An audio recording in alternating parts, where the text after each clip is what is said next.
Olá, eu sou o professor Luiz Rezende, começando hoje uma aula com o tema motivação. Motivação é um tópico que tem aparecido nos editais, mas as pessoas elas não têm o hábito de estudar, mesmo porque não existe uma literatura formal sobre motivação, e outra é porque a motivação ela perpassa teorias, ela perpassa ferramentas, ela perpassa vários elementos administrativos.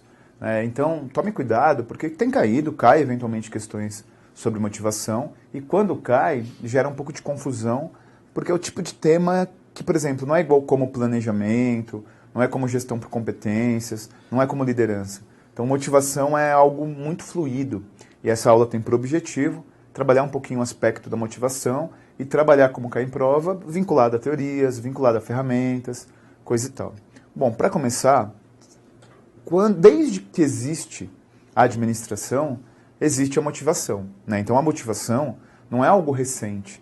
A motivação ela caminha junto com a administração moderna. A administração moderna ela data do início do século passado, início dos anos 1900, quando os primeiros teóricos começaram a pensar profissionalmente a administração. Pois bem, e engana-se quem acha que a motivação é algo contemporâneo apenas. Engana-se quem acha que a motivação é uma ferramenta dos últimos anos. Para você ter uma ideia, as primeiras teorias administrativas já pensavam na necessidade de motivar o funcionário, mas a questão é, o que motiva? Basicamente, existem duas linhas de pensamento. Existe a linha de pensamento que o que motiva o funcionário de uma empresa é apenas o vil metal, apenas o dinheiro. E existe uma linha de pensamento que diz que só o dinheiro não é o bastante. Você precisa de motivações psicossociais, você precisa de outros tipos de motivação. Então, na verdade, a motivação ela sempre existiu, dependendo da situação, dependendo do momento, dependendo da conjuntura, a motivação ela pode ter outros viés. Tá claro isso? Bom, pois bem. Portanto, motivação, como eu disse, caminha lado a lado com a história da administração. Vem comigo, que eu vou trabalhar com você, portanto, as primeiras abordagens sobre a administração. Olha, como eu comentei com você, a administração ela existe desde que os primeiros teóricos começaram a pensar a administração contemporânea, e desde que começaram a pensar a administração contemporânea, existem as escolas. A escola clássica foi a primeira escola da administração contemporânea. E por que eu falo sobre a administração contemporânea? Porque ela data, repito, do início do século passado, pós-segunda Revolução Industrial, em que a administração ela tem esse esboço, tem essa estrutura que nós conhecemos hoje. Então, a escola clássica da administração, ela envolve duas teorias. A teoria clássica e a teoria científica. A teoria clássica foi desenvolvida por Henri Fayol, o teórico que pensava na estrutura, pensava em como administrar para o alto nível da organização. E a teoria científica do Frederick Taylor. É evidente que essa aula não tem por objetivo aprofundar nos teóricos, não é essa a ideia. A ideia é simplesmente apresentar as teorias, desenvolver qual o aspecto motivacional de cada teoria.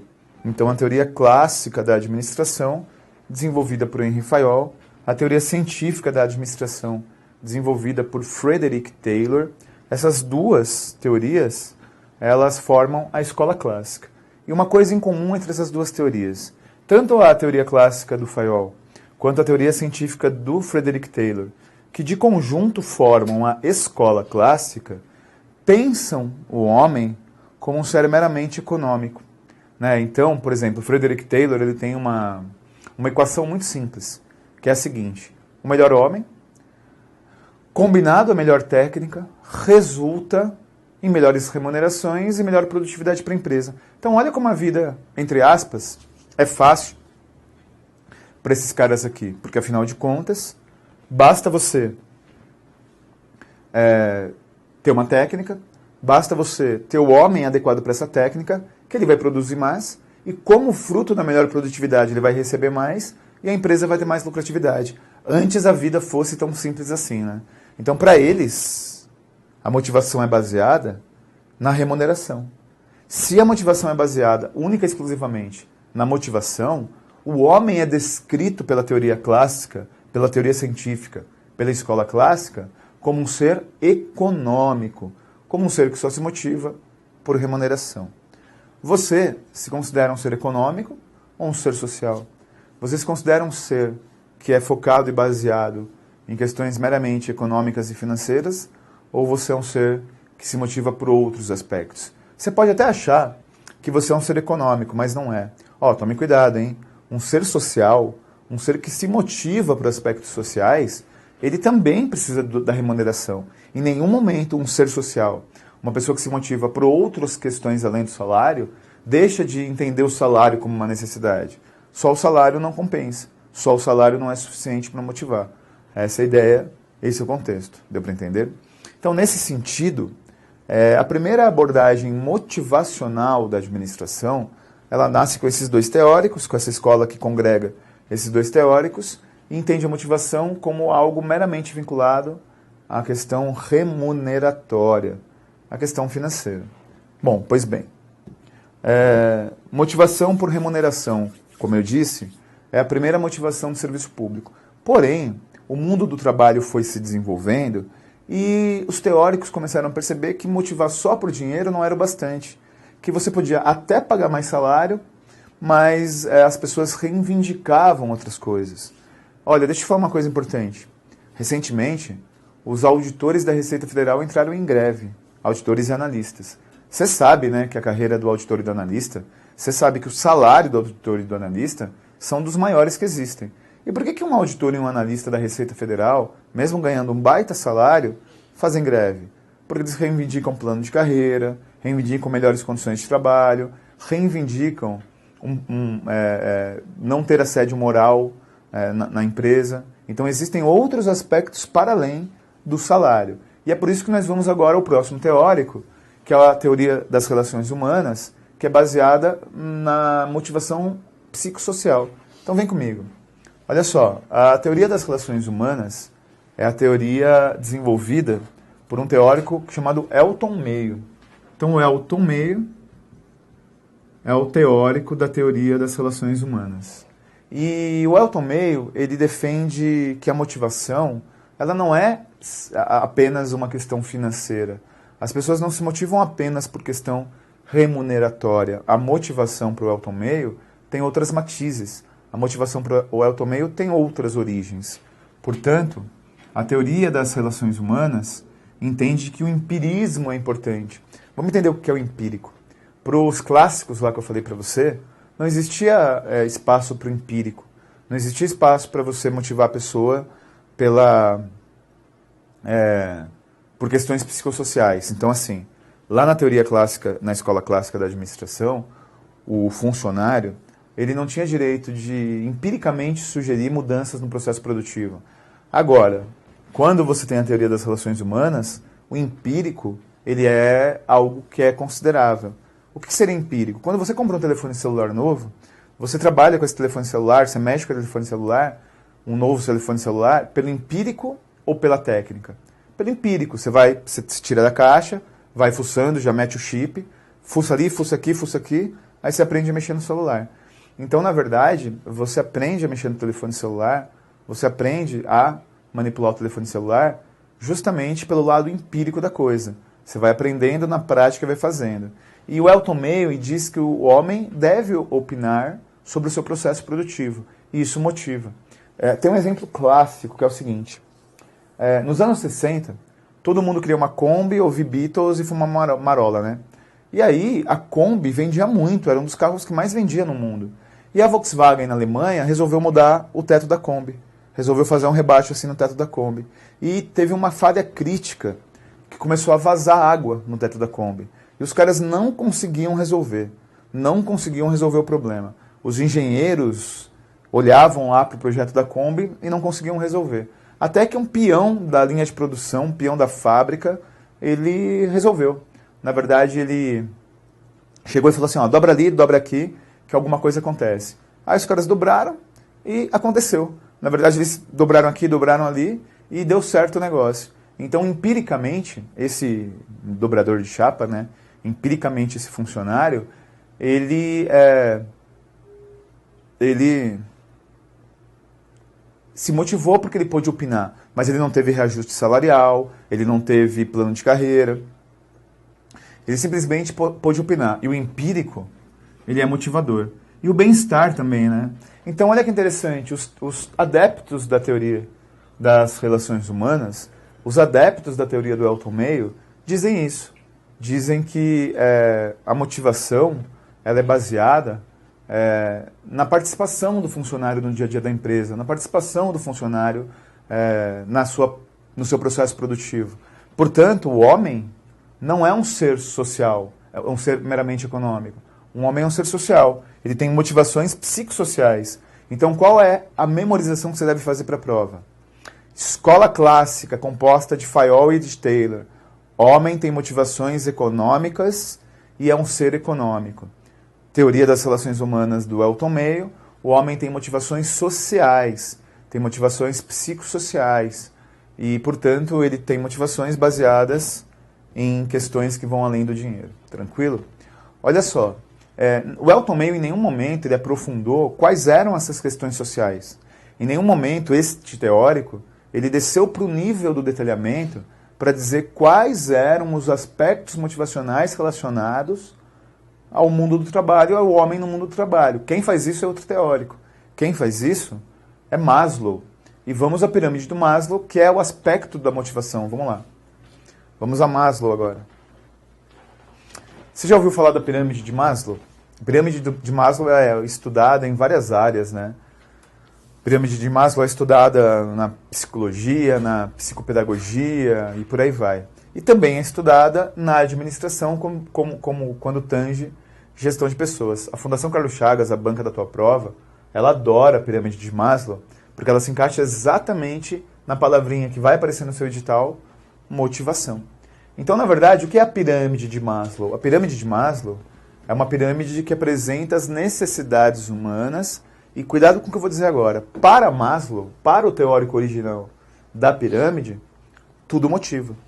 Tudo é motivacional. Então, desde as questões mais básicas até as questões mais avançadas, tudo motiva. E a pirâmide de Maslow apresenta as necessidades humanas no mundo do trabalho. Começando por questões fisiológicas. Isso aqui é igual lasanha. Você faz lasanha? Se você não tiver a camada mais profunda, você nunca chega às camadas superiores, né? Então, as necessidades fisiológicas, elas são necessidades que são baseadas em eu me alimentar, eu ter saúde, eu respirar, eu ter plenitude física. Então, na verdade, como que uma empresa, e agora nós vamos entrar na questão da motivação fisiológica. Pense comigo, vamos traçar uma linha evolutiva da questão da motivação. Lá no passado, lá na escola clássica, lá para Fayol e para Taylor, a motivação era remuneratória. Então bastava você pagar o salário para o funcionário, bastava você criar condições do funcionário ganhar mais, que isso por si só já era um aspecto motivacional. Pois bem, a evolução do pensamento administrativo fez com que os teóricos atuais entendessem a motivação não como um aspecto meramente econômico, e sim como um aspecto social. Então, nesse sentido, a motivação ela é baseada em fatores que não são apenas de dinheiro. Como que a empresa faz para motivar fisiologicamente o funcionário? Vale alimentação, vale refeição, plano de saúde. Então essas são as motivações fisiológicas do mundo do trabalho vinculadas à sobrevivência. Então, continuando aqui a pirâmide do Maslow. Eu já tenho vale alimentação, já tenho vale refeição, já tenho plano de saúde. Já estou pronto agora para necessidades de segurança. Sempre que você encontrar numa aula de administração esse termo necessidades de segurança, são necessidades estruturais. Por exemplo, ter um carro, ter moradia, ter uma estrutura, ter salário, ter um emprego. Então, a estabilidade que você almeja no serviço público, ela vem da questão da segurança. Então, a segurança é justamente isso. A segurança é você ter um emprego, é você ter um salário, é você ter um lugar para morar, é você ter condições de sobrevivência. Esses são aspectos de segurança. Deu para entender? Então, o que a empresa ela te dá, entre aspas, Qual é a contrapartida que a empresa entrega para o funcionário para motivá-lo do ponto de vista da segurança? O próprio salário, vale transporte, moradia. Você sabia que vários órgãos públicos têm moradia como benefício? Eu não sei se você é de Brasília ou se você já foi para Brasília, mas em Brasília tem os apartamentos funcionais para os servidores dos ministérios. Não é para deputado e senador, é para servidor de carreira que trabalha nos ministérios. E são apartamentos já antigos, mas enormes, com uma baita estrutura, perto do campo lá, do clube do Servidor Público Federal, um baita lugar arborizado, bonito, tem um campo de golfe e tudo mais. Então, quando eu dou moradia para o servidor público, quando eu dou o próprio salário, quando eu pago vale transporte, auxílio combustível, tudo isso é motivar por questões de segurança. Vamos continuar acompanhando a evolução da pirâmide aqui. Eu já me alimento, eu já tenho saúde, eu já tenho um emprego, eu já tenho moradia, eu já tenho um carro. E agora eu estou pronto para motivações vinculadas ao relacionamento. Tome cuidado, porque vários tradutores de Maslow traduzem essa necessidade aqui no meio como amor. E amor, assim, na língua portuguesa, está muito vinculado a relacionamento romântico, afetivo. E na verdade não é isso. Na verdade, Maslow diz o seguinte: cada vez mais as pessoas elas passam mais tempo no trabalho do que em casa. E esse convívio que você perde da família, dos filhos, dos pais, você não vai substituir no mundo do trabalho, né? As relações que você tem no trabalho não vão substituir as relações que você tem profissionais. Então, nesse sentido, você precisa pelo menos compensar. Você precisa pelo menos minimizar aquela dor, entre aspas, que é oriunda de você não ter o relacionamento familiar. Então, como que a empresa ela pensa a motivação no relacionamento interpessoal para pelo menos compensar aquela ausência de relacionamento familiar? Festa de fim de ano, aniversariante do mês, happy hour, confraternização, coffee break. Então, todos esses elementos são elementos vinculados às necessidades de relacionamento. Continuando a pirâmide, olha só. Eu já me alimento, eu já tenho saúde, já tenho um lugar para morar, já tenho estrutura, já tenho relacionamentos interpessoais. Estou pronto agora para a estima. A estima é o reconhecimento. Então a estima pode ser desde uma menção honrosa nos casos dos militares, condecoração nos casos dos militares, aumento salarial, promoção na carreira. O servidor público ele não pode ser promovido de cargo, porque a Constituição Federal proíbe a transposição de cargo. Se você prestou um concurso para técnico do tribunal, TRT, por exemplo, você não vai virar analista lá dentro, né? Você tem que prestar outro concurso. Então, é a promoção na carreira, né? Então, a promoção na carreira é estima. Então, os exemplos que caem na FCC, basicamente, de motivação baseada em estima, é o aumento salarial, é a promoção na carreira, é a premiação, é o elogio dado pelo chefe. Tudo isso são elementos vinculados à estima. E, finalmente, o autodesenvolvimento ou a realização pessoal. E aí é uma coisa muito pessoal. Por exemplo, o autodesenvolvimento ou a realização pessoal vai muito de pessoa para pessoa. Então, isso é a plenitude, isso é o momento que você alcança que plenamente você consegue se autodesenvolver. Realização. Bom, essa pirâmide, ela apresenta todos os aspectos motivacionais vinculados às necessidades. Tome cuidado, porque o Maslow, que é o teórico, ele corta aqui no meio, ó. Ele diz que aqui são as necessidades básicas e aqui são as necessidades avançadas e tudo motiva se você tiver uma contrapartida da empresa. Deu para entender? Bom, agora tem um probleminha nessa história toda. Tem um teórico chamado Herzberg que criou a teoria bifatorial, ou a teoria dos dois fatores. E esse Herzberg, ele não criou uma teoria inédita, ele não desenvolveu uma teoria nova. Na verdade, a teoria dele questiona a teoria de Maslow em partes. Vamos entender como. Para o Herzberg, a pirâmide de Maslow é válida, mas nem tudo motiva. Então ele corta a pirâmide. Olha só, elementos fisiológicos e de segurança são sempre higiênicos e nunca motivacionais. Na pirâmide, né? E elementos de realização pessoal e estima são sempre motivacionais. Relacionamento depende da natureza do relacionamento. Então, o que o Maslow diz? Tudo é motivacional, existem motivações básicas e avançadas. O que o Herzberg diz na teoria bifatorial dos dois fatores? Não, existem fatores higiênicos que não motivam. E existem fatores motivacionais. Como ele explica isso? Para o Herzberg, elementos higiênicos, se houverem, você não fica motivado. Mas se faltar, desmotiva. Deixa eu te dar um exemplo. Você vem conhecer o presencial São Paulo do Alphacom, você vem conhecer o presencial Cascavel do Alphacom. Aí você entra nos presenciais e vê que tem banheiro. Banheiro é necessidade fisiológica. Ó. Fisiologia também é saneamento básico. Aí você vai ficar motivado por isso? Porra, que unidade legal, tem banheiro. Não, ninguém se motiva por banheiro. Você vai num restaurante e fica felizão porque tem banheiro. Você já espera que tenha banheiro. Agora, e se não tiver banheiro? Aí você se desmotiva. Então, na verdade, os fatores higiênicos eles são exatamente assim. Se houver, motiva. Se não houver, desmotiva.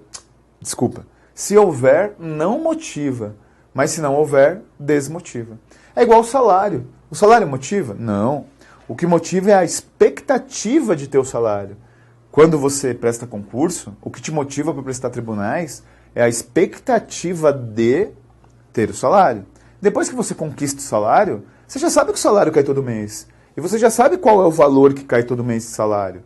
Então você não vai ficar motivado, sendo que você já sabe que vai cair. Agora, e se não cair? Aí desmotiva. Então, repetindo, fatores higiênicos são fisiológicos de segurança, eles se tiver não motiva, mas se não tiver desmotiva. Já fatores motivacionais, se não tiver não desmotiva, mas se tiver motiva. Essa é a diferença. Entendeu? Por exemplo, imagine que você tem seu sonho na magistratura, ser juiz federal.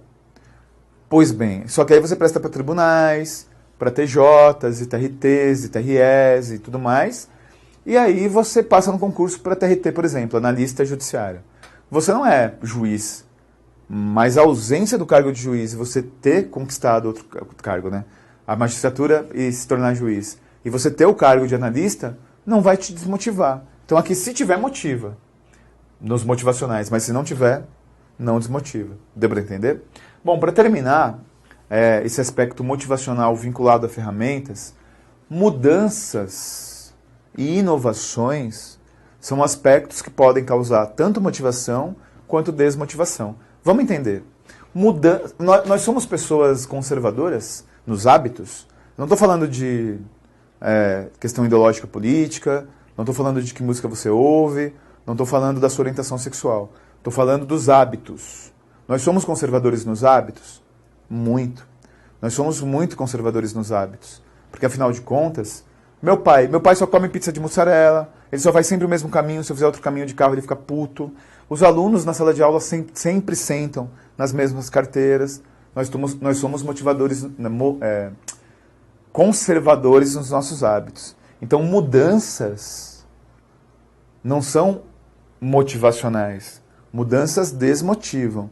Agora, inovações são motivacionais, porque as inovações dependem de mim. Então, essa é a diferença. Mudança, eu sou sempre forçado a fazer. Inovação, eu opto por fazer. E se eu opto por fazer, eu só posso fazer se tive alguma motivação. Deu para entender? Então, essa é a história da motivação na administração. É assim que a motivação se encaixa nos diferentes teóricos e nas diferentes teorias. E isso cai em prova. Óbvio, né? Não é o tema mais importante, vem comigo, não é o tema majoritário, mas é um tema que está nos editais, aparece nos editais, e esse é o conceito, essa é a estrutura. Então, nesse sentido, eu preparei questões para você, questões de provas anteriores, para que você perceba como a motivação pode cair em prova. Pessoal, então vamos imediatamente para a leitura da primeira questão. Vamos lá. De acordo com Chiavenato, a qualidade de vida no trabalho envolve aspectos intrínsecos e extrínsecos do cargo. Ele afeta a atitudes pessoais e comportamentos relevantes para a produtividade individual e grupal. Com base na afirmação, as atitudes são: A. Adaptabilidade, motivação e inovação. B. Motivação, criatividade e individualidade. C, motivação, adaptabilidade, criatividade e vontade de inovar. D, criatividade, motivação, individualidade e adaptabilidade. Chiavenato, vem comigo. Quem é Hidalberto Chiavenato? Hidalberto Chiavenato é um dos principais teóricos da administração no Brasil. O que ele escreve, as bancas organizadoras seguem há muito tempo. Então, ele é um teórico que trata sobre isso e, nesse caso, ele fala de qualidade de vida no trabalho e motivação. Então, voltando para a questão, vamos analisar o que tem a ver com essas duas questões. Em primeiro lugar, adaptabilidade, motivação e inovação. Ok, mas faltou um aspecto. B, motivação, criatividade e individualidade. Individualidade nunca, né? Se você tem trabalho em equipe, você nunca pode valorizar a individualidade. C, motivação ok, adaptabilidade para os trabalhos ok, criatividade e vontade de inovar. Eu não falei aqui no final da aula que inovação é motivacional? Então está correta essa questão. E a D está errada porque ela fala de individualidade. Vamos imediatamente para a leitura da próxima questão. Tradicionalmente, competência é definida como um conjunto de conhecimentos, habilidades e atitudes necessárias para que as pessoas desenvolvam o seu trabalho. Atualmente, este enfoque tem se mostrado pouco instrumental e discussões mais recentes consideram um quarto elemento, o que se refere ao conceito de A, expectativa, B, entrega, C, motivação, D, personalidade e adequação. De fato, essa questão é um pouco polêmica, né? Porque conhecimentos, habilidades e atitudes são a base da gestão de competências há muito tempo. Só que agora, de fato, alguns teóricos começam a discutir a questão da entrega, a questão de você se entregar ao trabalho, de você se propor a se entregar ao trabalho. Nesse sentido, a alternativa correta é a entrega. Vem comigo. Então, você percebeu que a motivação tem a ver com a entrega, com as inovações, com a criatividade, tudo isso motiva. E a motivação, ela perpassa os teóricos, perpassa as ferramentas, perpassa tudo. Deu para entender? Então, dito isso, muito obrigado por assistir minha aula, fica até o final aqui comigo, obrigado pela sua paciência, força e honra, estou com você até a sua aprovação.